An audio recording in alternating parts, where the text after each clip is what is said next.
The morning sun cast perfect shadows across the Alpine training range when Sophie Dupont steadied her rifle for what everyone said she could never do, a 2.8-mile precision shot that would save lives and shatter every assumption her instructors had made about the shaky-handed French recruit who wasn't supposed to be there.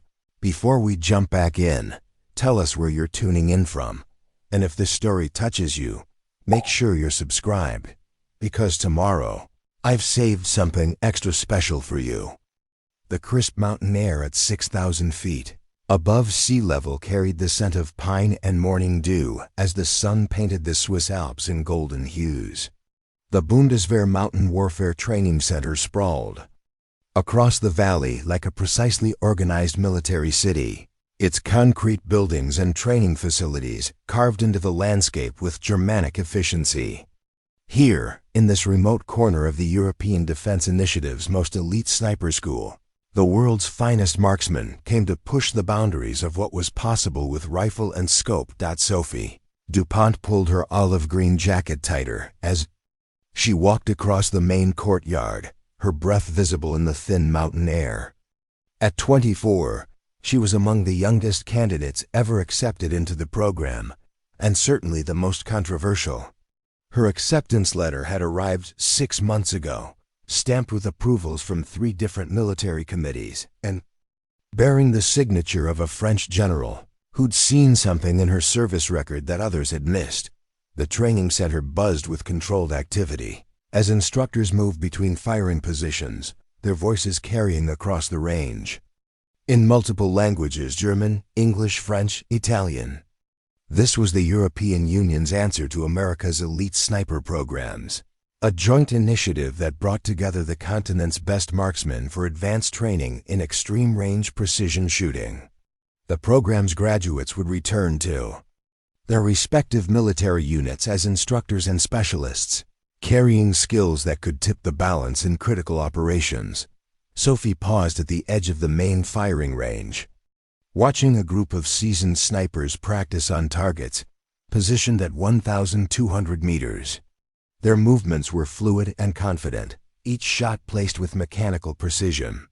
These were men and women who'd proven themselves in Afghanistan, Mali, and a dozen other conflicts where European forces had been deployed. They belonged here in ways that Sophie wasn't sure she did. The range itself was a marvel of engineering, cut into the mountainside to provide firing lanes that stretched nearly 3 miles into the valley below. Targets could be positioned at distances that challenged even the most advanced rifle systems, and the facility's computer-controlled wind measurement system provided real-time data on atmospheric conditions that affected long-range ballistics. Everything here was designed to push human and equipment capabilities to their absolute limits. Sophie's hands trembled slightly as she adjusted her equipment bag, a nervous habit that had followed her throughout her military career. The tremor was barely noticeable, barely there at all, but it had been enough to earn her a reputation that preceded her wherever she went. Shaky Sophie, some of her instructors had called her during basic training. The nickname had stuck, following her through advanced infantry school and into her specialization training, but today felt different. The morning sun was warming the valley floor, burning off the early mist and creating perfect visibility conditions. No wind, clear atmosphere, and ideal temperature for precision shooting. Sophie had studied the weather reports obsessively the night before, recognizing that days like this were rare in the mountains and might not come again for weeks. She pulled out her personal rifle case, a custom-fitted container that held her Accuracy International ABW M.33 8 Lapua Magnum. The weapon was a work of art, precision engineered for extreme range shooting and modified with optics that cost more than most people's cars. Every component had been selected and adjusted specifically for her shooting style, accounting for her physical characteristics and compensating for what others saw as her weakness. The rifle had been a gift from her grandfather, a legendary French sniper who'd served in conflicts that weren't officially recorded in history books. He'd seen something in Sophie that military evaluators had missed, recognizing that her supposed shakiness was actually an extraordinary sensitivity to environmental conditions that could be trained into an advantage rather than eliminated. As a flaw. As Sophie walked toward the equipment check station, she could feel the eyes of other candidates tracking her movement. Some watched with curiosity, others with skepticism. She was the outsider here, the candidate whose acceptance had raised questions and eyebrows throughout the European sniper community. Her scores in traditional marksmanship tests had been adequate, but not exceptional. Her performance under stress had been solid, but unremarkable. What her evaluators hadn't understood was that Sophie Dupont didn't shoot like other snipers.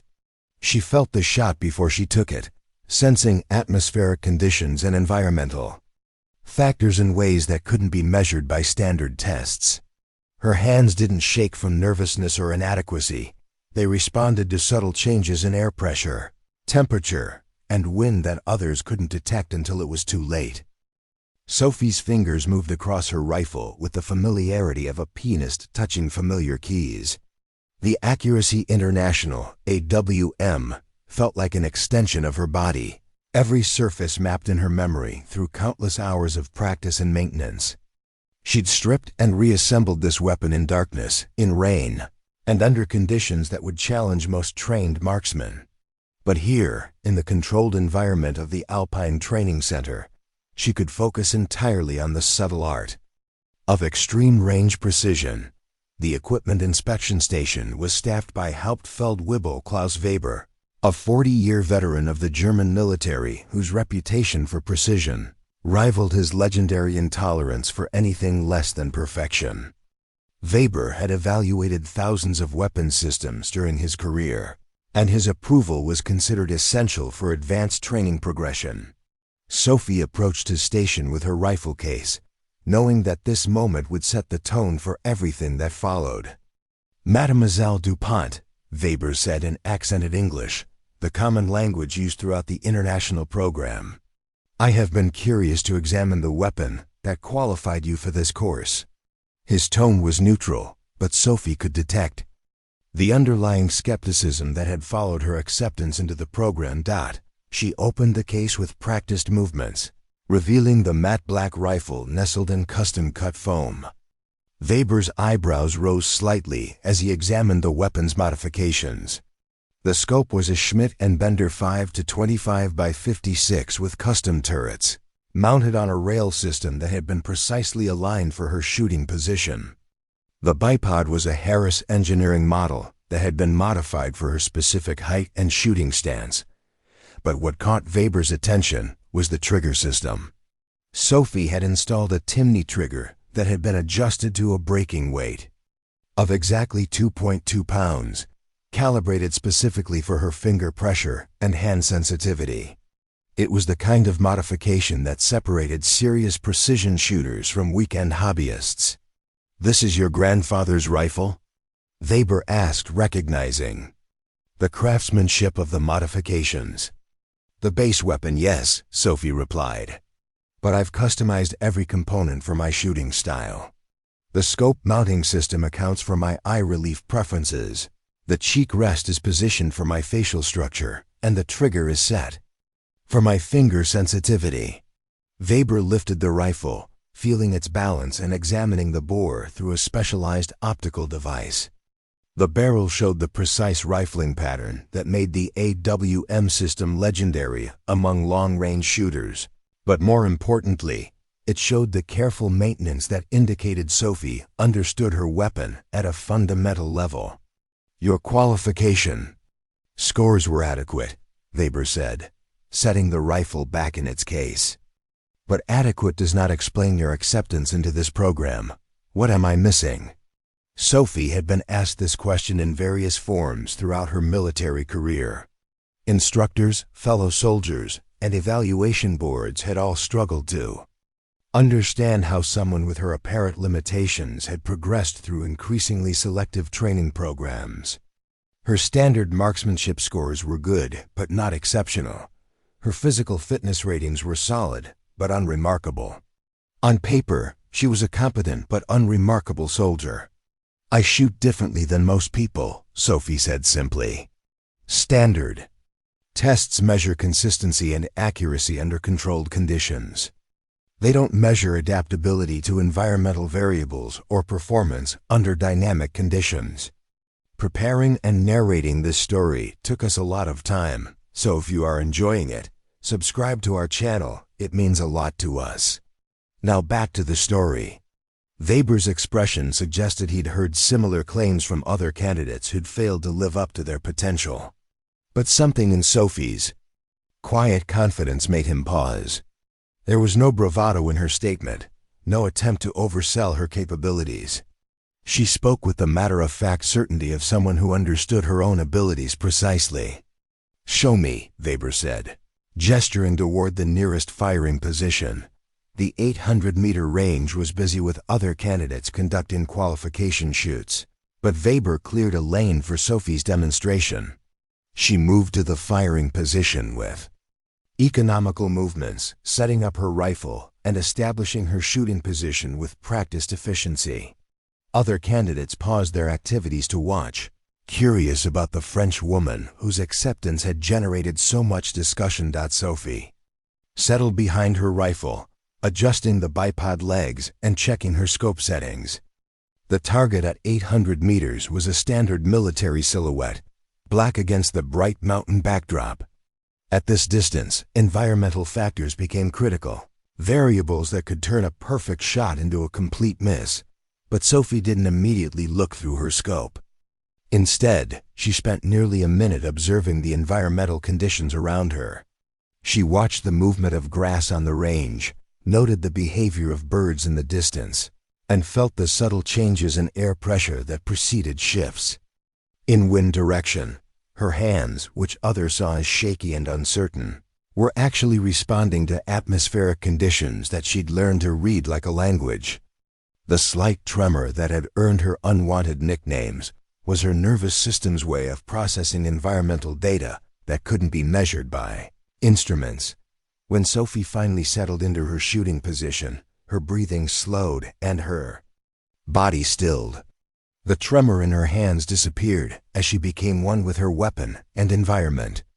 Through her scope, the target appeared crisp and clear, but more importantly, she could sense the atmospheric conditions that would affect her bullet's flight path. She fired a single shot. The sound echoed across the range, sharp and clean. 800 meters away, the target showed a hit in the exact center of the scoring ring. Weber raised his binoculars, confirming what the spotting scope had already revealed. "Acceptable," he said, though his tone suggested the shot was more than merely acceptable. Sophie didn't respond. She was already processing the environmental feedback from her shot, analyzing how the atmospheric conditions had affected the bullet's flight and cataloging that information for future reference. This was how she shot, not by following standardized procedures, but by developing an intuitive understanding of the complex variables that affected extreme range precision. Other candidates returned to their activities, having witnessed what appeared to be a competent but unremarkable demonstration. But Weber continued watching Sophie as she cleaned her rifle and secured her equipment. He'd seen thousands of shooters during his career, and he recognized something in her approach that couldn't be taught in any manual or training program. The morning briefing took place in a sterile conference room where fluorescent lights cast harsh shadows across topographical maps and ballistic charts. Sophie entered to find the other 19 candidates already seated, their conversations dying as she took the only remaining chair at the back of the room. The social dynamics were immediately apparent. Veterans clustered together, sharing war stories and technical knowledge, while newer candidates formed their own group, based on shared uncertainty. Sophie sat alone. Lieutenant Colonel Marcus Steiner, the program's commanding officer, was a legend in European special operations circles. His service record included classified missions across 3 continents, and his reputation for developing elite snipers was unmatched. When he spoke, even veteran operators listened with complete attention. "This program will push 12 candidates through to advanced certification," Steiner announced, his Austrian accent adding gravity to every word. 8 of you will be eliminated during the next 6 weeks. Elimination is based on performance, metrics, adaptability under stress, and demonstrated capability at ranges exceeding 2,000 meters. Sophie noted that Steiner's eyes passed over her without acknowledgement as he continued his briefing. She was accustomed to this treatment instructors who'd make decisions about her capabilities before observing her performance. Her presence here represented a disruption to established patterns, and military institutions rarely embrace disruption. Sergeant Major Antonio Ricci, the Italian instructor responsible for advanced ballistics training, distributed training schedules and equipment assignments. When he reached Sophie's seat, he paused slightly before handing her the paperwork. "Mademoiselle Dupont," he said in accented English, "you are assigned to Group C for initial assessments. This is our development group for candidates requiring additional preparation." Group C. Sophie understood the implications immediately. Groups A and B consisted of proven snipers with combat experience and exceptional qualification scores. Group C was where they placed candidates whose presence in the program required explanation soldiers with political connections, diversity selections, or special cases that couldn't be rejected despite obvious limitations. The other Group C candidates were equally aware of their status. There was Hassan al-Rahman, a Moroccan soldier whose government had insisted on representation despite his limited experience with precision weapons. Maria Santos, a Spanish corporal whose selection had raised questions about gender quotas in special operations. And James Mitchell, a British sergeant whose psychological evaluations had flagged concerns about performance under extreme stress. None of them belonged here, by traditional metrics. None of them were expected to complete the program successfully. They were footnotes in a larger political process, present to satisfy requirements that had nothing to do with military effectiveness. During the lunch break, Sophie overheard conversation between 2 Group A candidates that crystallized her position in the program's social hierarchy. Captain Eric Larsson, a Swedish sniper with confirmed kills in Afghanistan, was speaking to his Norwegian counterpart about training partnerships. "They always include a few developmental cases," Larsson said, his voice carrying clearly across the dining hall. "Political selections who won't make it past the first elimination. The French girl with the shaky hands is classic someone's daughter or niece who needed a prestigious assignment for career advancement." His companion nodded. Knowingly, "At least she's quiet about it. Better than the ones who think they actually belong here." Sophie continued eating her meal without reaction, having learned long ago that defending herself against such assumptions only reinforced them. Her military career had been built on proving people wrong through performance rather than argument. But the casual dismissal still stung. Later that afternoon, during equipment familiarization, the hierarchy became even more pronounced. Group A candidates were given priority access to advanced optics and range-finding equipment. Group B received standard military issue gear that was perfectly adequate for their training needs. Group C was assigned older equipment that functioned properly but lacked the precision tools that made extreme range shooting possible. Sophie examined her assigned scope, a serviceable but dated model that would limit her effective range to perhaps 1,500 meters under ideal conditions.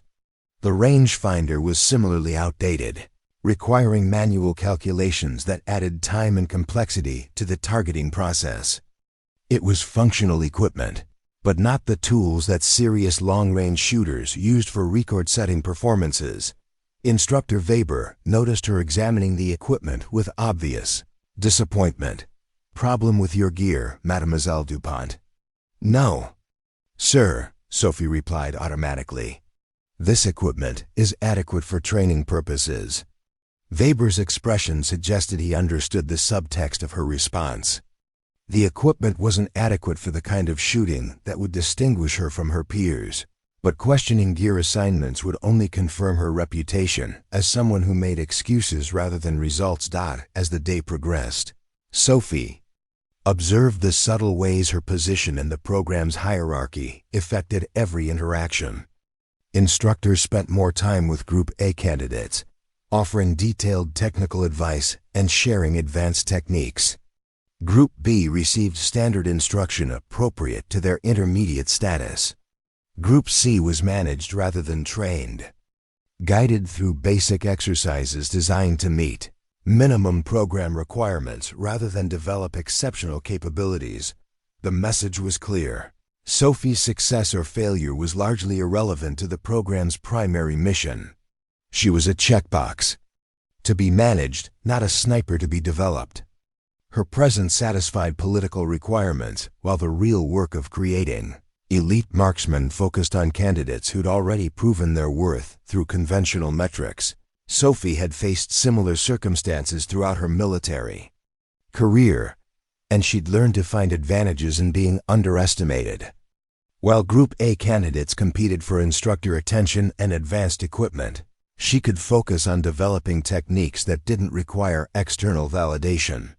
While others relied on technological advantages, she could refine the environmental sensitivity that had brought her this far. The hierarchy that placed her at the bottom also gave her freedom to approach training differently.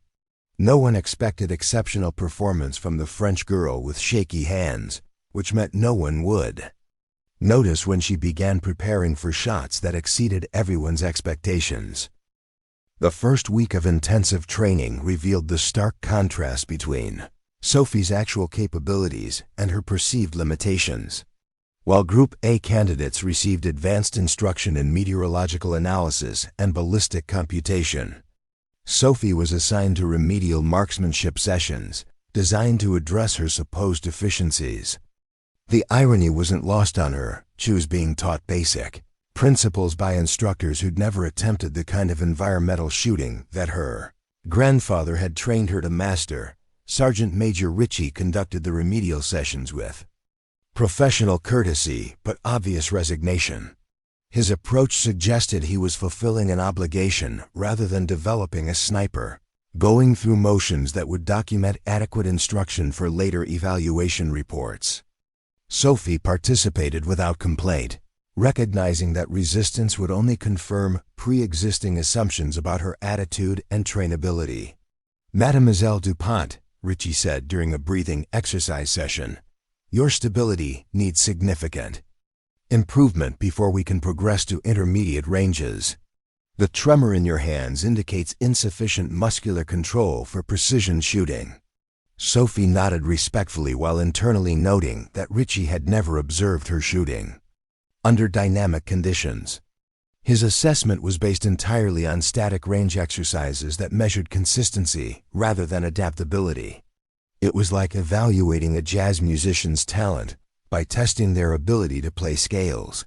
Meanwhile, during unsupervised practice sessions, Sophie was quietly demonstrating capabilities that would have astonished her instructors if they'd bothered to observe. Using her personal equipment after official training hours, she was consistently placing shots at 1,800 meters under varying wind conditions, adjusting her technique in real time based on environmental feedback that others couldn't detect.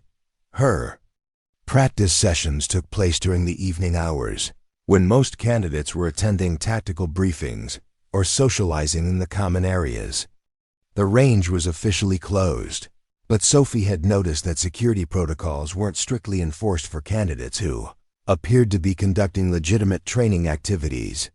She used this time to work on techniques that couldn't be developed under the structured observation of formal instruction. The contrast between her official and unofficial performance created a strange double existence. During formal training sessions, she struggled with exercises designed for her supposed skill level, earning patient correction from instructors who viewed her as a marginal candidate requiring additional support. During her private practice, she was pushing the boundaries of what was considered possible with conventional rifle systems. "Captain, Larson discovered her evening practice routine purely by accident. He'd returned to the range to retrieve equipment he'd forgotten and found Sophie in a prone position, engaging targets at distances that exceeded the day's training parameters. Her shooting position was unconventional, adapted for her physical characteristics and environmental sensitivity, but her results were undeniable. Larson observed through binoculars as Sophie placed 5 consecutive shots within a 6-inch group. At 1,600 meters, adjusting for wind conditions that his trained eye could barely detect. The performance would have been noteworthy from a Group A candidate with premium equipment. From a Group C candidate using standard issue gear, it was virtually incomprehensible. When confronted about her unauthorized range use, Sophie responded with characteristic directness. "I was conducting additional practice to address the deficiencies noted in my evaluation reports." Larson studied her face, looking for signs of sarcasm or challenge. Instead, he found the calm certainty of someone who understood exactly what she was doing and why. "Those shots at 1,600 meters, how are you compensating for wind drift with that scope?" "I watch the environmental indicators and adjust based on feedback from previous shots," Sophie replied. "The equipment limitations require more intuitive compensation, but the basic physics remain the same." It was a technically accurate but incomplete explanation. Sophie wasn't about to reveal the full extent of her environmental sensitivity to someone who'd already categorized her as a developmental case. But Larson was experienced enough to recognize that something significant was being understated. "Your official scores don't reflect this level of capability," he observed. Sophie shrugged slightly. "Official exercises measure specific skills under controlled conditions. They don't necessarily predict performance under dynamic circumstances." The conversation ended without resolution, but Larson's expression suggested he was reconsidering his assumptions about the quiet French woman who'd been assigned to the developmental group. Over the following days, he began observing Sophie more carefully during formal training sessions, noting the disconnect between her assigned status and her actual performance. But institutional momentum is difficult to redirect. Sophie's placement in Group C had been based on entrance evaluations and political considerations that wouldn't be revised based on one instructor's observations. Her training schedule remained focused on remedial instruction, while Group A candidates progressed to advanced techniques that matched her actual capabilities. The recognition gap widened as training intensified. Sophie continued developing skills that exceeded program expectations while receiving instruction designed for much lower performance levels. She was being trained to meet standards she'd already surpassed while being denied access to the advanced training that could develop her exceptional talents. Other candidates began noticing the discrepancy as well. During shared training exercises, Sophie's performance consistently exceeded what her group assignment suggested was possible. But rather than questioning the evaluation system, most candidates assumed she was receiving outside assistance or using equipment modifications that weren't apparent to casual observation. The assumption of external advantage was more comfortable than acknowledging that the program's evaluation methods might be flawed. It preserved the hierarchical structure that gave Group A candidates confidence in their elite status while explaining away performance that didn't fit established categories. Sophie understood these dynamics, but chose not to address them directly. Her focus remained on developing capabilities that would eventually speak for themselves, regardless of official recognition or peer acknowledgement. She'd learned throughout her military career that proving people wrong was more effective than arguing with them, but the recognition gap was creating practical limitations that affected her ability to train effectively. Without access to advanced equipment and instruction, her development was constrained by resources rather than talent. She was being held back by the very system that was supposed to develop her potential. Week 3 of the program settled into predictable patterns. that reflected the established hierarchy and training philosophy of the Alpine Center. Sophie's days began at 0500 with physical conditioning that emphasized the core stability and breath control essential for precision shooting. The morning sessions were conducted in the thin mountain air that left newcomers gasping but gradually built the cardiovascular efficiency required for high-altitude operations. Breakfast was served in the main dining hall where seating arrangements naturally segregated the different groups. Group A candidates occupied the tables nearest the windows. Their conversations focused on advanced ballistic theory and combat experiences. Group B formed their own cluster in the center of the room, discussing technical aspects of equipment and training progression. Group C sat along the far wall, their conversations more subdued and focused on basic training challenges. Sophie typically ate in silence, using the time to review weather data and atmospheric projections for the day's training activities. While other candidates discussed equipment preferences and instructor techniques, she studied meteorological reports with the intensity of someone whose performance depended on environmental factors that others took for granted. Morning instruction began at 0800 with classroom sessions covering ballistic theory, target analysis, and field craft techniques. Sophie's Group C sessions were taught by junior instructors using simplified materials that assumed limited technical background. The curriculum covered fundamental concepts that she'd mastered years earlier, but she participated without complaint, occasionally learning minor details that refined her understanding. Group A candidates received their instruction from senior faculty members who shared advanced techniques developed through combat experience and research collaboration with military contractors. Their classroom discussions involved complex mathematical models and cutting-edge technology that represented the current state of the art in precision shooting. The practical training sessions that followed breakfast reflected the same hierarchical approach. Group A candidates were assigned to the most challenging ranges with access to premium equipment and one-on-one instruction from master-level instructors. Their exercises pushed the boundaries of human and equipment capabilities, exploring scenarios that might be encountered in actual combat operations. Group C training took place on shorter ranges with standardized equipment and group instruction that emphasized basic competency over exceptional performance. Sophie spent her mornings practicing shots at 600 to 800 meters, while Group A candidates worked at distances exceeding 1,500 meters. The disparity in training objectives was obvious and intentional.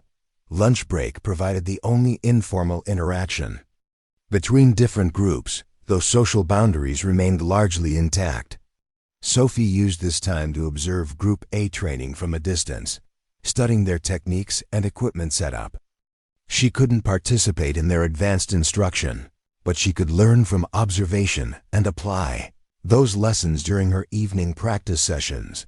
Afternoon sessions focused on field craft and camouflage techniques that were essential for sniper operations but less dependent on equipment or group assignment. These skills involved patience, observation, and environmental awareness that played to Sophie's natural strengths. During stalking exercises and concealment training, her performance consistently matched or exceeded that of more highly rated candidates. Instructor Weber noticed Sophie's exceptional field craft abilities during a camouflage exercise where candidates were required to remain undetected while observers searched for their positions.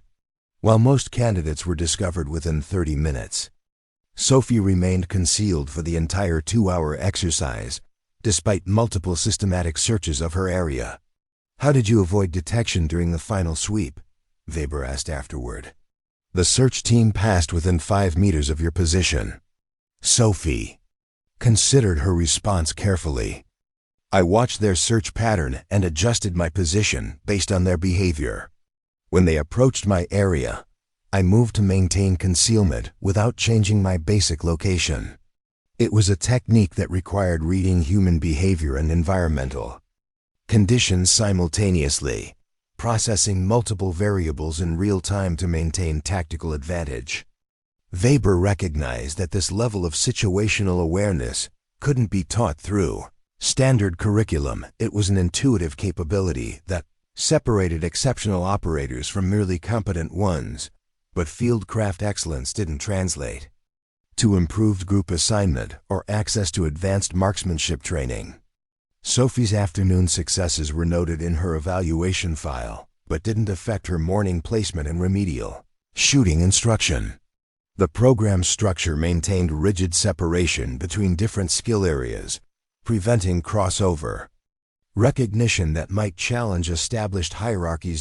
Evening hours were officially designated for equipment maintenance, personal study, and recreation. Most candidates use this time to socialize, review technical manuals, or participate in organized activities designed to build unit cohesion. Sophie had different priorities that aligned with her long-term objectives rather than immediate social integration. Her evening routine began with detailed analysis of weather data and atmospheric projections for the following day. She studied wind patterns, temperature variations, and humidity changes that would affect ballistic performance during the next day's training. This meteorological preparation was more comprehensive than what most instructors conducted, but it was essential for the kind of environmental shooting that had become her specialty. The second part of her evening routine involved unauthorized practice sessions using her personal equipment on ranges that were officially closed but practically accessible. These sessions allowed her to work on techniques that couldn't be developed during formal instruction, pushing beyond the limitations imposed by her group assignment and standard equipment. Sophie's practice sessions were conducted with careful attention to operational security.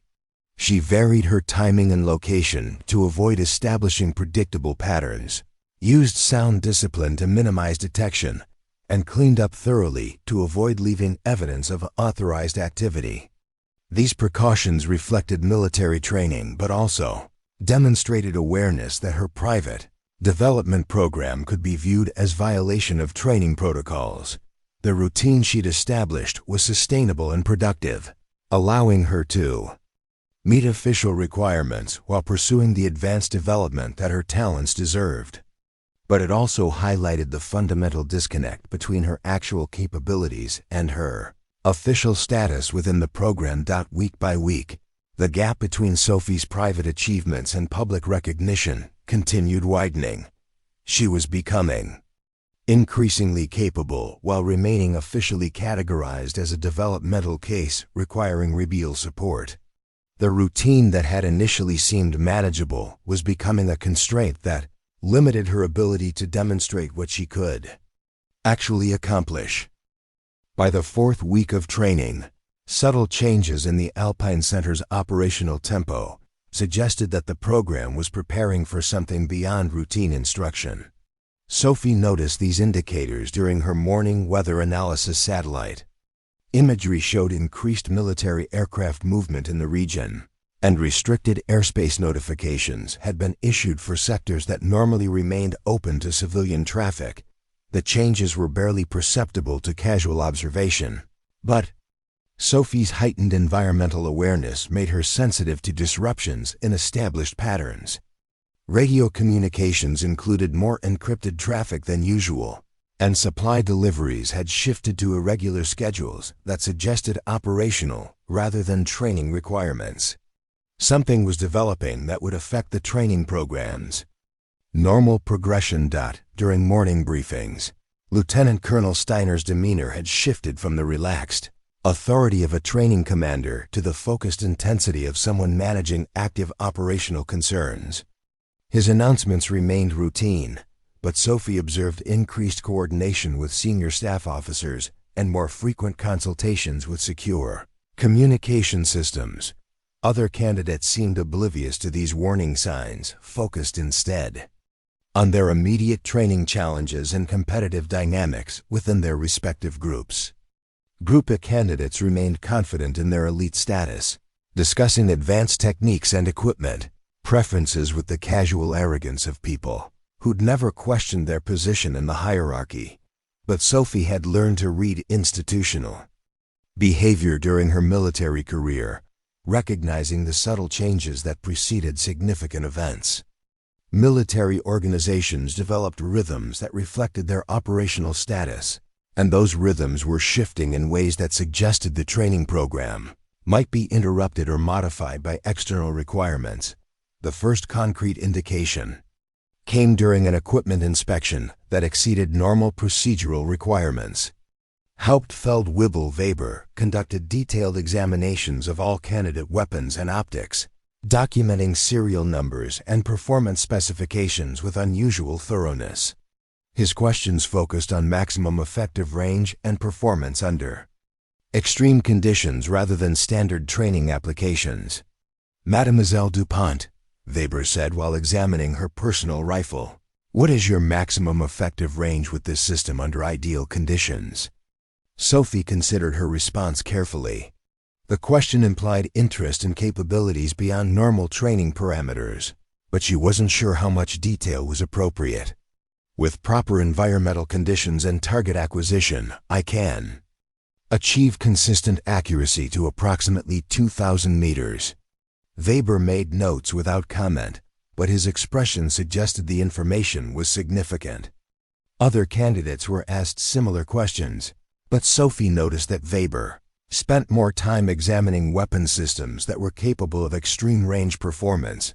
During afternoon field craft exercises, the training scenarios began incorporating elements that seemed more complex than necessary for basic skill development. Concealment exercises involved multiple search teams using advanced detection equipment, and stalking courses required navigation through terrain that simulated actual operational environments rather than training ranges. Instructor Ritchie introduced camouflage techniques that were specifically designed for alpine environments during winter conditions, despite the current summer training cycle. The instruction included detailed coverage of thermal signature management and counter-surveillance, methods that exceeded normal sniper school curriculum. "These techniques may seem advanced for your current training level," Ritchie explained to Group C, "but operational requirements can change rapidly, and versatility is essential for modern snipers." Sophie absorbed this instruction with particular attention, recognizing that the advanced techniques being taught suggested preparation for scenarios beyond normal training objectives. The emphasis on winter operations and thermal concealment implied potential deployment to environments that matched the local terrain and seasonal conditions. Communication patterns within the training center also reflected increased operational security. Conversations between senior instructors were conducted with more discretion, and administrative personnel were processing paperwork that appeared to involve security classifications beyond normal training documentation. Most significantly, Sophie observed that certain ranges were being reconfigured for extended distances that exceeded the normal training parameters. Equipment teams were positioning targets at ranges approaching 2,500 meters, and range safety protocols were being modified to accommodate high-velocity rounds that could travel well beyond standard impact areas. These preparations suggested that someone was planning exercises or operations that would push equipment and human capabilities to their absolute limits. The extended ranges being established were appropriate for record-setting attempts or extreme circumstance operations, not normal training progression.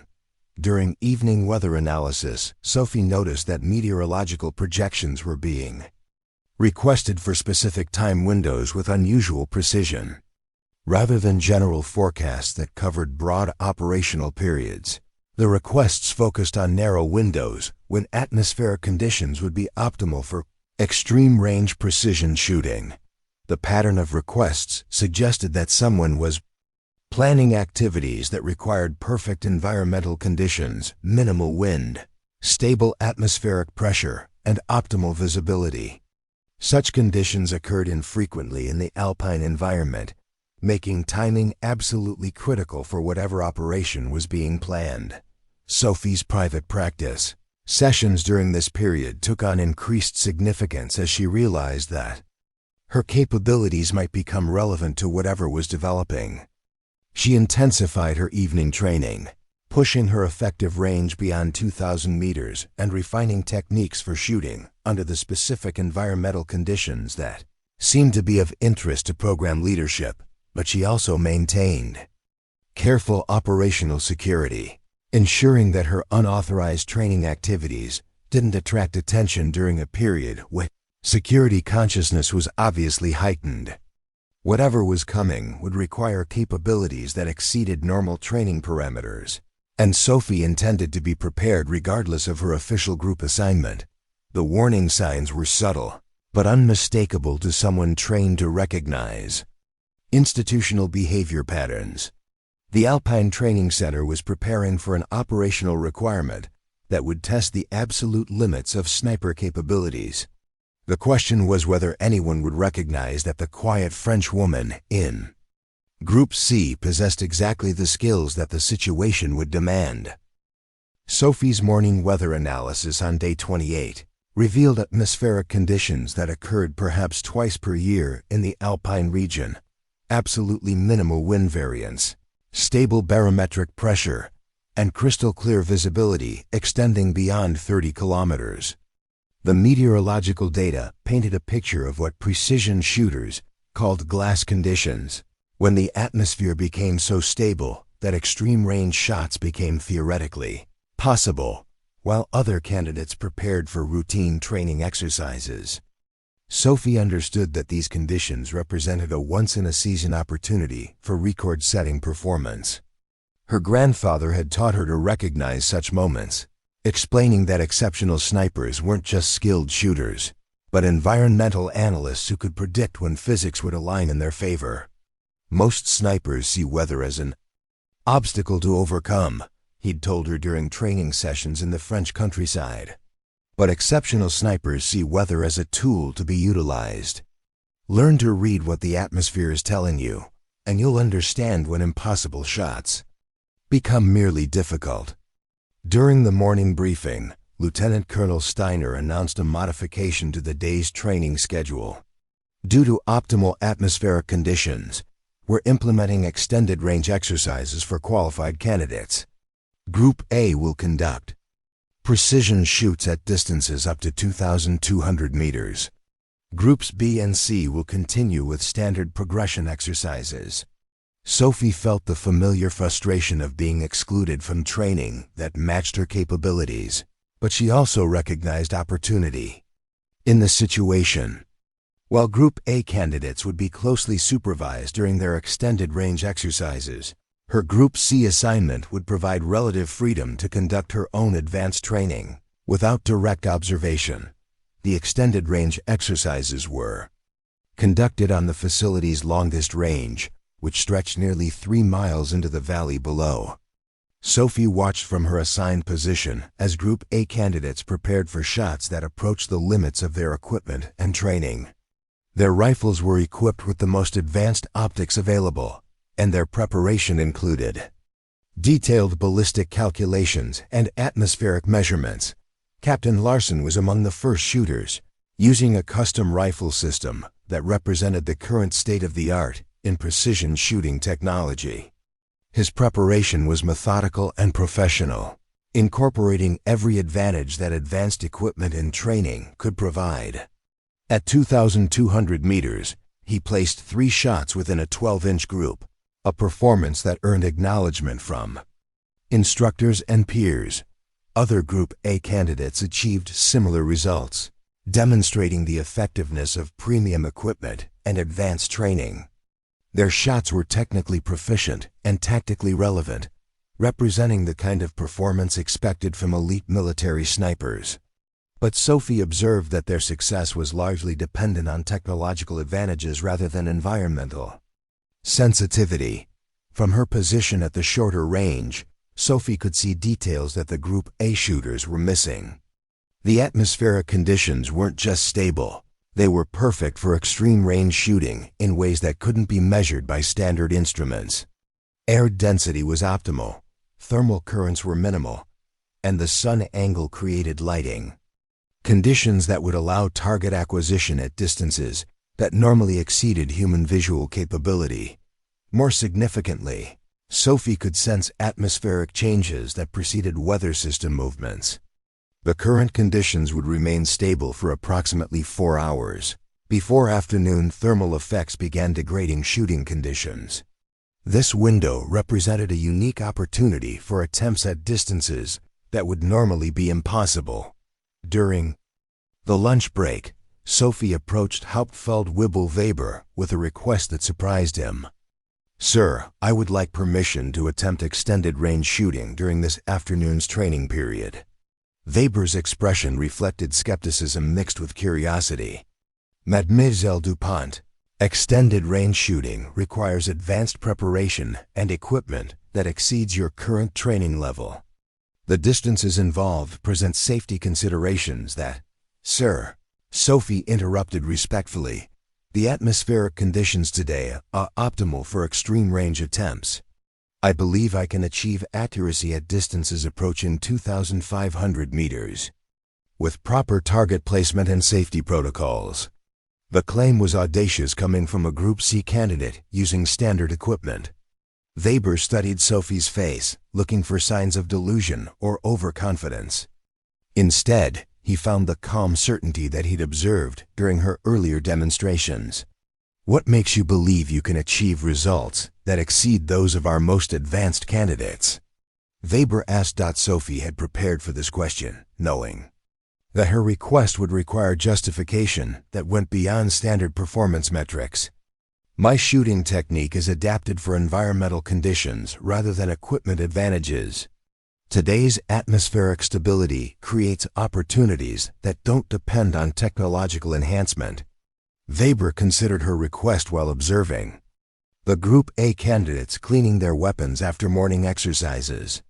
Their performance had been excellent by conventional standards, but none had attempted distances approaching Sophie's proposed range. The safety protocols for 2,500-meter shots would require special arrangements and additional personnel. "Your official training record doesn't support such an attempt," Weber said finally. "However, the current conditions are exceptional, and I'm curious about your assessment of atmospheric factors. I'll arrange for target placement at 2,400 meters with appropriate safety protocols." Sophie felt a surge of gratitude mixed with anticipation.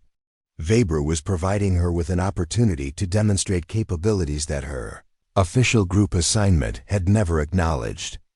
But she also understood that this would be her only chance to prove what she could accomplish under ideal conditions. The afternoon preparation required careful attention to details that Group A candidates took for granted. Sophie's standard issue: equipment needed modification and calibration for the extended range, while safety protocols required coordination with range control and medical personnel. The target placement at 2,400 meters pushed the facility's capabilities to their absolute limits. As Sophie prepared her rifle for the extended range attempt, she could feel the attention of other candidates and instructors focusing on her position. Word had spread through the training center that the quiet Frenchwoman from Group C was attempting a shot that exceeded anything previously accomplished at the facility. The pressure was intense, but Sophie had trained for exactly this moment. Throughout her military career, she understood that her performance would either validate her capabilities or confirm every assumption about her limitations. There would be no middle ground, no partial credit for effort or good intentions. As she settled into her shooting position, with the Alpine valley stretching endlessly before her, Sophie realized that this moment represented more than just a training exercise. It was an opportunity to demonstrate that exceptional performance could emerge from unexpected sources, that conventional evaluation methods might miss the most important capabilities entirely. The target at 2,400 meters was barely visible even through her scope, a small dark rectangle against the mountain backdrop. But Sophie could sense the atmospheric conditions with extraordinary precision, feeling the stability that made this shot possible. Everything she'd learned about environmental Shooting had led to this moment. As Sophie settled into her firing position, Sergeant Major Ricci approached with obvious concern about the safety implications of her attempted shot. At 2,400 meters, even a minor miscalculation could send a round far beyond the established impact area, potentially creating hazards for civilian traffic on the valley road below the range. "Mademoiselle Dupont," Ricci said, kneeling beside her position, "this distance exceeds standard safety protocols. Your trajectory calculations must account for extreme ballistic drop and wind drift possibilities. Are you certain your preparation is adequate for these conditions?" Sophie understood Ricci's concerns, but she also recognized that his questions reflected incomplete understanding of the atmospheric conditions that made her attempt possible. Standard ballistic calculations assumed variable environmental factors. That didn't apply to the current situation. "Sir, I've analyzed the atmospheric data extensively," Sophie replied while making final adjustments to her scope. "The current conditions minimize the environmental variables that normally make extreme-range shots unpredictable. My calculations account for the specific atmospheric profile we're experiencing today." Ricci reviewed Sophie's handwritten ballistic calculations, noting mathematical work that exceeded what he'd expected from a Group C candidate. Her analysis incorporated atmospheric pressure variations, temperature gradients, and humidity factors that weren't typically addressed in standard training curriculum. The level of detail suggested preparation that went far beyond normal requirements. But institutional caution overcame individual curiosity. "I'm recommending that we limit this attempt to 2,000 meters, Ricci announced. "The safety considerations at greater distances require approval from range control that hasn't been obtained." Sophie felt her opportunity slipping away as bureaucratic. Concerns took precedence over the exceptional conditions that made her shot possible. The atmospheric stability that occurred twice per year was being sacrificed to administrative convenience, and she knew that similar conditions might not return before the training program concluded. Lieutenant Colonel Steiner arrived at the firing position as the safety discussion continued, drawn by reports that a Group C candidate was attempting shots that exceeded program parameters. His expression reflected skepticism about Sophie's capabilities, mixed with concern about unauthorized range use. "What exactly is the situation here?" Steiner asked, directing his question to Ricci rather than Sophie. "Sir, candidate Dupont has requested permission to attempt precision shooting at 2,400 meters. Her preparation appears thorough, but the safety implications exceed our standard protocols." Steiner studied Sophie's position and equipment setup, noting the careful attention to detail that characterized serious precision shooting. Her rifle was positioned for maximum stability, her scope settings had been adjusted for extreme range, and her preparation suggested comprehensive understanding of long-range ballistics. Steiner's primary concern was maintaining program integrity rather than accommodating individual aspirations. "Candidate Dupont, your training group assignment is based on demonstrated capabilities and safety considerations. Attempting shots that exceed your qualification level represents a violation of training protocols." Sophie realized that institutional momentum was working against her, but she also understood that this might be her only opportunity to demonstrate what she could actually accomplish. The perfect atmospheric conditions wouldn't return, and her Group C assignment would prevent future access to extended range exercises. "Sir," Sophie said, maintaining respectful tone despite her frustration, "I believe my capabilities have been underestimated based on standard evaluation methods. Today's conditions provide an opportunity to demonstrate performance that couldn't be achieved under normal circumstances." Steiner's response reflected the institutional bias that had shaped Sophie's entire experience in the program. "Candidate Dupont, evaluation methods exist to ensure safety and maintain standards. Individual opinions about personal capabilities don't override systematic assessment processes." The exchange attracted attention from Group A candidates who'd completed their morning exercises, and were observing the developing situation with mixture of curiosity and amusement. Captain Larsen approached the group surrounding Sophie's firing position, his expression suggesting professional interest in the controversy. "What distance is she attempting?" Larsen asked Weber, who was still documenting Sophie's equipment. "Setup, 2,400 meters, Weber replied. "With standard issue equipment and Group C training background." Larsen's eyebrows rose slightly. The distance exceeded his own morning performance despite his advanced equipment and elite training status. "Has she ever shot at extended ranges before?" "Not officially," Weber answered, though his tone suggested awareness of Sophie's unauthorized practice sessions. The gathering crowd created additional pressure for Steiner to resolve the situation quickly. Sophie's attempt was becoming a spectacle that drew attention to program inconsistencies and evaluation methods that might not accurately reflect candidate capabilities. "Candidate Dupont," Steiner said with finality, "you will limit your shooting exercises to ranges appropriate for your training level. The 2,400-meter attempt is disapproved for safety and protocol reasons." Sophie felt the weight of institutional resistance crushing her opportunity, but she'd anticipated this response based on her experience with military bureaucracy. She'd prepared alternative approaches that might allow her to demonstrate her capabilities despite official restrictions. "Sir, would a 2,000-meter attempt be acceptable under current safety protocols?" Sophie asked. "That distance falls within established range parameters and would allow me to demonstrate my preparation for today's conditions." The request put Steiner in a difficult position. Refusing a 2,000-meter attempt would appear unreasonably restrictive, especially with Group A candidates observing the interaction. But approving the shot would validate Sophie's challenge to the evaluation system that had placed her in Group C. 2,000 meters is acceptable, Steiner agreed reluctantly.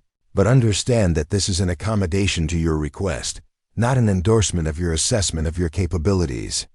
Sophie accepted the compromise while internally planning how to use the 2,000-meter shot as a stepping stone to greater distances. She understood that exceptional performance at the approved range might create opportunities for additional attempts, especially if atmospheric conditions remained favorable. As she resumed her firing position with the modified target distance, Sophie realized that she was facing more than just a challenging shot.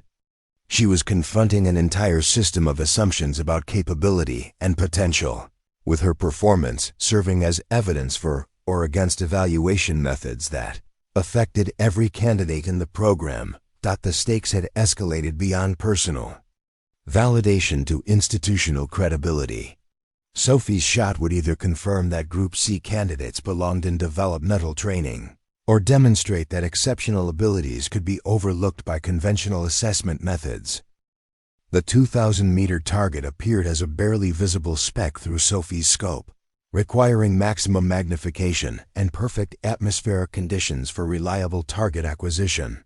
She'd studied this shot through hundreds of practice sessions, but never under the intense scrutiny of program leadership and fellow candidates who'd gathered to observe her attempt. Sophie began her pre-shot routine, checking wind indicators and atmospheric conditions with the methodical precision that her grandfather had taught her. The morning's perfect conditions were holding steady, with minimal air movement and stable barometric pressure that created ideal ballistic environments. But she could sense subtle changes that indicated the optimal window was beginning to close. Through her scope, Sophie could see heat shimmer beginning to develop in the valley below, early signs of thermal activity that would degrade shooting conditions within the next hour.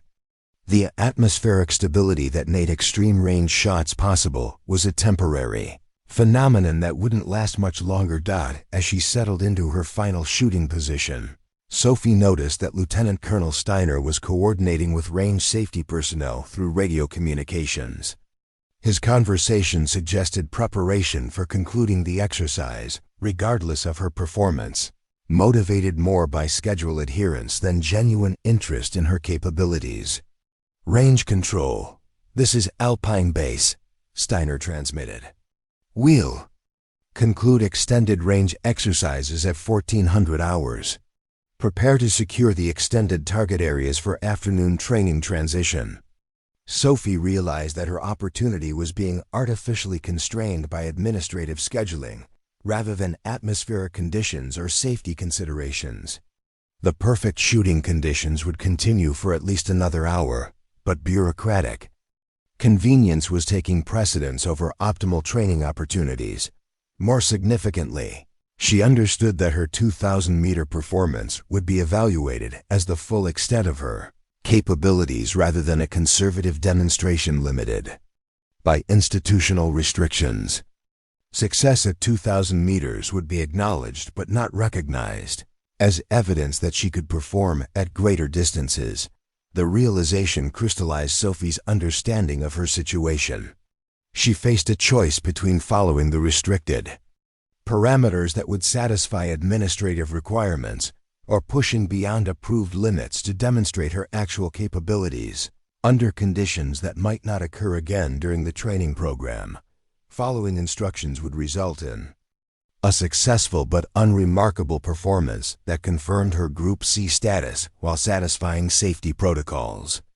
Her shot would be technically proficient, but wouldn't challenge the evaluation system that had consistently underestimated her abilities, but exceeding the approved 2,000-meter limit would constitute direct insubordination, regardless of her performance. Results. Even a successful shot at greater distance would be viewed as a violation of explicit orders rather than demonstration of exceptional capability. Sophie considered the consequences of each approach while maintaining her shooting position. Compliance would preserve her standing in the program, but wouldn't advance her recognition or training opportunities. Defiance would risk disciplinary action but might prove that her capabilities had been systematically undervalued. Through her scope, Sophie could see that the 2,400-meter target remained in position despite Steiner's instructions to limit her shot to 2,000 meters. The target she'd originally requested was still available, representing the challenge she'd prepared for during months of unauthorized training. The atmospheric conditions were perfect for the extreme range attempt she'd planned. Her calculations were precise, her equipment was properly configured, and her preparation was complete. Everything required for a record-setting shot was in place, except official authorization. Sophie made her decision with the same calm certainty that had characterized her approach to precision shooting throughout her military career. She would engage the 2,400-meter target regardless of the consequences, using this unique opportunity to demonstrate capabilities that conventional evaluation methods had failed to recognize. But she also understood that her choice required tactical planning to maximize the chance of success, while minimizing unnecessary conflict with program leadership. Rather than announcing her intentions, she would simply execute the shot she'd prepared for and deal with administrative consequences afterward. Sophie adjusted her scope settings for the extended range, making calculations that incorporated the specific atmospheric conditions she'd been monitoring throughout the morning. Her preparation was methodical and professional, following procedures she'd developed through extensive practice sessions. Hauptfeldwebel. Weber noticed her scope adjustments and realized that Sophie was preparing for a shot that exceeded the approved parameters. "Mademoiselle Dupont," he said quietly, "your scope settings appear to be configured for distance greater than 2,000 meters. Sophie met his gaze directly, her expression calm but determined. "Sir, I'm preparing for the shot that these conditions make possible." Weber understood the implications immediately. Sophie was choosing to engage the 2,400-meter target, despite explicit instructions to limit her attempt to 2,000 meters. Her decision represented direct insubordination, but also potentially exceptional performance under optimal conditions. The consequences of exceeding authorized parameters will be significant, Weber warned. Sophie nodded acknowledgement while continuing her final preparations. "I understand, sir. But I also understand that these atmospheric conditions may not occur again during my time in this program. I won't waste an opportunity to prove what I can accomplish." Weber stepped back from Sophie's position, recognizing that his attempts to redirect her decision had failed. As the senior instructor present, he could order her to abort the unauthorized shot, but he was curious about her actual capabilities under ideal conditions. Sophie sensed Weber's internal conflict and realized that she had at least tacit permission to proceed with her planned attempt. While official approval was impossible given Steiner's explicit restrictions, Weber wasn't actively preventing her from engaging the extended range target. The moment of decision had arrived. Sophie could feel the attention of everyone present, focusing on her position as she made final adjustments to her rifle and settled into her shooting stance. The next few seconds would determine whether her military career would be defined by exceptional performance or disciplinary action. She placed her finger on the trigger and began the breathing sequence that preceded every precision shot she'd ever attempted. The 2,400-meter target was barely visible through her scope, but the atmospheric conditions were perfect and her preparation was complete.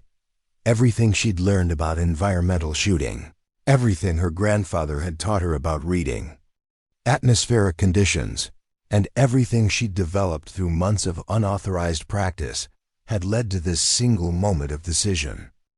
The weight of decision pressed down on Sophie as she maintained her shooting position, finger resting lightly on the trigger of her rifle. Around her, the Alpine training center had fallen into expectant silence as instructors and candidates waited to see whether she would follow orders or pursue the shot she'd spent months preparing for. Lieutenant Colonel Steiner's radio crackled with incoming communication from range control, confirming that afternoon training schedules required conclusion of extended range exercises within the next 15 minutes. The administrative pressure to conclude Sophie's attempt was mounting, but she could sense that the atmospheric conditions would remain optimal for at least another hour. Through her scope, the 2,400-meter target remained clearly visible despite the extreme distance. Her calculations were precise, her equipment was properly configured, and her environmental analysis indicated that this shot was not only possible but probable under current conditions. Everything required for success was in place except institutional approval. Sophie understood that her next action would define not just her immediate future, but her entire understanding of what it meant to serve as a military professional. She could follow orders that would restrict her to a safe but unexceptional performance, or she could pursue excellence despite the professional consequences. The moral dimension of her choice extended beyond personal ambition to fundamental questions about military service and individual responsibility. Her grandfather had taught her that exceptional soldiers weren't just skilled technicians, but people who understood when circumstances demanded performance that exceeded normal parameters. A sniper's duty isn't just to follow orders, he'd explain. During their training sessions in France, it's to accomplish missions that others can't complete. Sometimes that requires making decisions that comfortable people won't understand. But Sophie also understood the practical consequences of defying explicit instructions. Military discipline was built on the principle that orders must be followed regardless of individual judgment, and her violation of Steiner's restrictions would constitute clear insubordination regardless of her performance results. Successful shot at 2,400 meters would demonstrate exceptional capability, but wouldn't excuse her failure to follow direct orders. Military justice systems were designed to prioritize compliance over results, ensuring that individual initiative didn't undermine command authority. Weber approached Sophie's position one final time, his expression reflecting internal conflict between institutional loyalty and professional curiosity. "Mademoiselle Dupont, I must advise you that proceeding with an unauthorized shot will result in immediate disciplinary action regardless of the outcome." Sophie nodded without shifting. Her position behind the rifle. I understand the consequences, sir. But I also understand that exceptional performance sometimes requires accepting risks that others won't take. Her response revealed the fundamental philosophy that had guided her military career.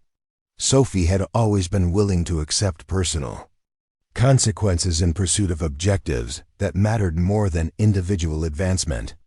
Her grandfather had instilled this perspective through stories of missions where success required sacrifice of personal comfort and security. Captain Larson, who'd been observing the situation with growing interest, stepped closer to Weber.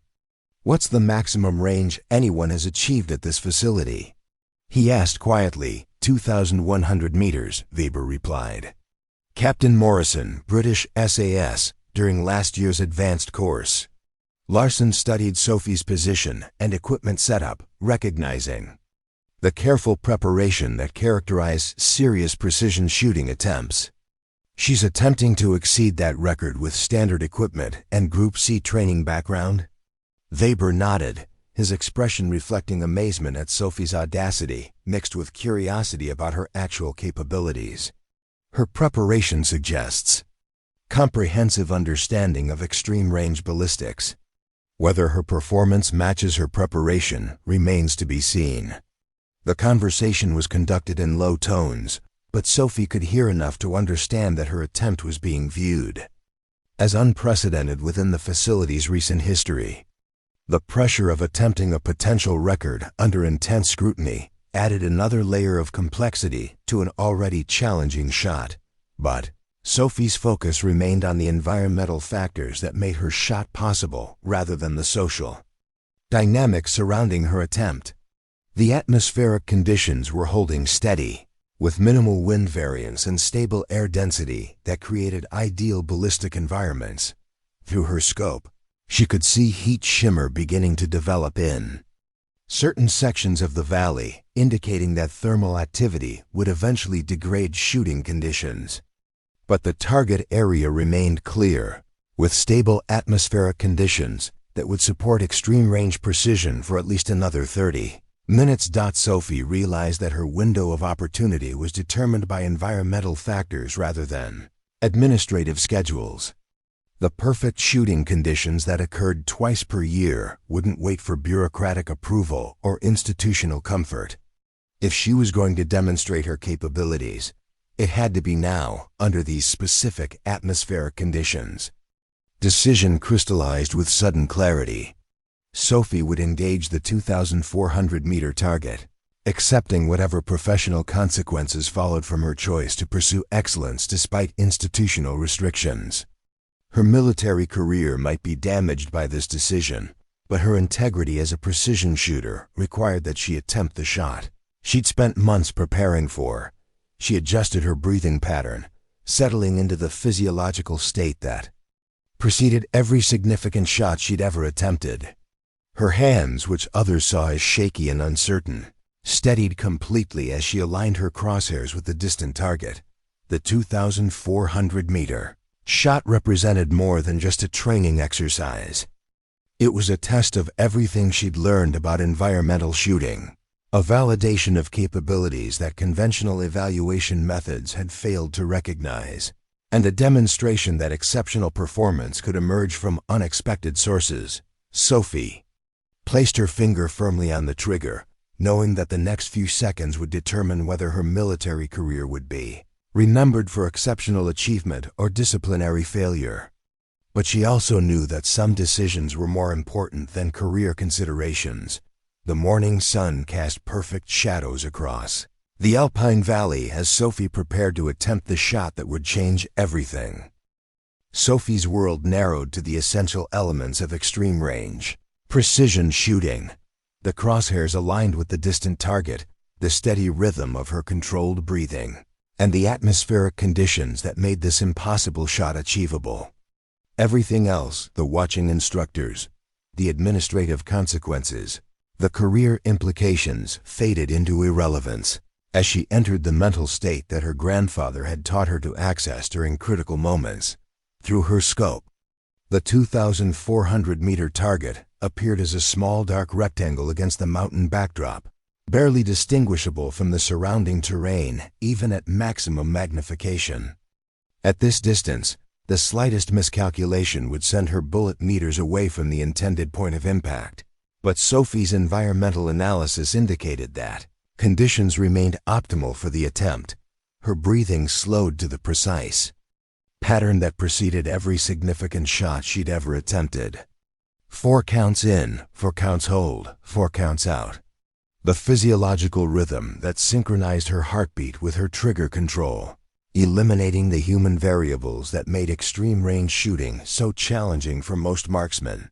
Lieutenant Colonel Steiner's voice carried across the range as he attempted to regain control of the situation. Candidate Dupont, you will limit your engagement to the approved 2,000-meter target. That is a direct order. Sophie heard the command but didn't acknowledge it, maintaining her focus on the environmental factors that determined her bullet's trajectory. The atmospheric pressure was holding steady at optimal levels. Wind indicators showed minimal variance, and the sun angle provided perfect visibility without thermal distortion that would develop later in the day. Hauptfeldwebel Weber positioned himself where he could observe both Sophie's shooting technique and the impact area through high-powered optics. Despite the unauthorized nature of her attempt, his professional curiosity about her actual capabilities outweighed concerns about protocol violations. Range is clear, Weber announced, confirming that safety protocols were in place despite the administrative irregularities. Spotter ready. Sophie made her final scope adjustment, compensating for the extreme range with ballistic calculations that incorporated every environmental variable she'd been monitoring throughout the morning. Her preparation was complete, her position was stable, and the atmospheric conditions were as perfect as they would ever be. She placed her finger on the trigger with the deliberate precision that characterized every aspect of her shooting technique. The trigger weight was exactly 2.2 pounds, calibrated for her finger sensitivity and adjusted to break cleanly without disturbing her sight alignment. The Alpine Valley stretched endlessly before her, a landscape of impossible beauty that would either witness her vindication or her professional destruction. At 2,400 meters, her bullet would travel for nearly 3 seconds before reaching the target, time enough for countless variables to affect its trajectory. But Sophie had trained for exactly this moment throughout her military career. Every unauthorized practice session, every detailed weather analysis, every careful study of ballistic theory had prepared her for a shot that would demonstrate capabilities that conventional evaluation methods had failed to recognize. She squeezed the trigger with steady, deliberate pressure, feeling the exact moment when the firing pin released and sent her bullet on its 3-second journey across the Alpine Valley. The rifle's recoil was absorbed by her properly positioned body, allowing her to maintain sight, picture and observe the bullet's impact through her scope. The sound of the shot echoed across the mountain landscape, sharp and clean in the thin air. At the firing line, everyone present raised their optics to observe the impact area 2,400 meters away, waiting to see whether Sophie's audacious attempt would result in success or spectacular failure. Weber's voice cut through the silence as he observed the target through his spotting scope. Impact visible. Stand by for assessment. Sophie maintained her position behind the rifle, watching through her scope as Weber and other observers confirmed the location of her bullet's impact. At this distance, even determining whether she'd hit the target required high-powered optics and careful observation. The seconds stretched into eternity as official assessment was conducted. Sophie's career, her reputation, and her understanding of her own capabilities all hung in the balance of measurements being taken 2,400 meters away. Captain Larson, who'd been observing through his own optics, lowered his binoculars with an expression of amazement mixed with professional respect. "That's impossible," he said quietly, his voice carrying clearly in the mountain air. Weber continued his assessment, double-checking measurements and confirming observations through multiple optical systems. The impact point was visible, but required precise measurement to determine accuracy at such extreme range. Impact confirmed, Weber announced, his voice reflecting professional amazement. 2,400 meters, center mass. Deviation less than 4 inches from point of aim. The firing line erupted in expressions of disbelief and amazement as the implications of Sophie's shot became clear. She'd not only succeeded in hitting a target at record-setting distance, but had done so with accuracy that exceeded what most shooters could achieve at conventional ranges. Sophie remained in position, processing the emotional impact of her success while understanding that the professional consequences of her unauthorized shot were just beginning. She'd proven her capabilities beyond any reasonable doubt, but she'd also violated direct orders in a manner that couldn't be overlooked or excused. Lieutenant Colonel Steiner approached her position, his expression reflecting conflict between admiration for exceptional performance and concern about disciplinary precedent. Candidate Dupont, secure your weapon and report to my office immediately. Sophie began the methodical process of unloading and securing her rifle, knowing that her record-setting shot had created consequences that would extend far beyond the Alpine training center. She'd achieved something extraordinary, but at a cost that remained to be determined.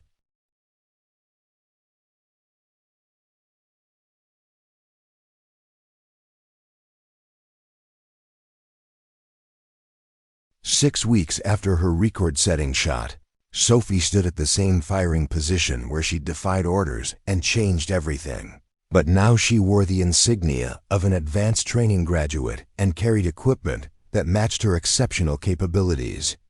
The Alpine Valley stretched before her as it had that morning, but her position within the training center's hierarchy had been fundamentally transformed.